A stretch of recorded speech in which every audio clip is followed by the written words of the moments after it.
আলু সিদ্ধ দিয়েছিলাম আর আমার আলু সব পুড়ে গেছে, ছাই হয়ে গেছে।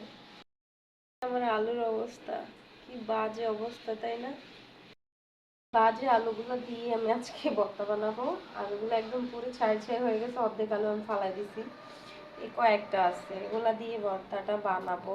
আর হচ্ছে যে ডাল রান্না করবো। আলু ভর্তা বানাতে আমি তো প্রথমে আলু নিয়েছি, পেঁয়াজ কুচি নিয়েছি, সাথে দিলাম এই যে ধনিয়া পাতা, আর দিব লবণ।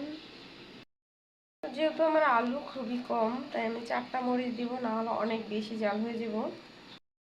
আর হচ্ছে সরিষার তেল লাগবে। এই আলু ভর্তার রেসিপি। বিসমিল্লাহ করে আমি এখন আলু ভর্তাটা মাখাচ্ছি। আর আমার হাতে আলু ভর্তা অনেক মজা হয়, জানি না কেন জানি ইদানিং আলু ভর্তাটা বেশি পছন্দ হয়ে গেছে। এটা একটা রিজন আছে, মানে মানুষের যখন টাকা পয়সা একটু হিবিজিবি হিমশিম হয়ে যায় তখন মনে হয় এই খাবারগুলো অনেক বেশি প্রিয় হয়ে যায়। বাট আমার সবসময় সব খাবার প্রিয়, কিন্তু ভর্তা ইদানিং একটু বেশি প্রিয়। যাই হোক, সুন্দর করে মাখাচ্ছি ধনিয়া পাতা, পেঁয়াজ আর মরিচ, খুব সুন্দর করে এটি মাখাতে হবে, দেখাই আমি। হ্যাঁ, এই যে এরকম কচলে কচলে এটাকে সুন্দরভাবে মাখাতে হবে।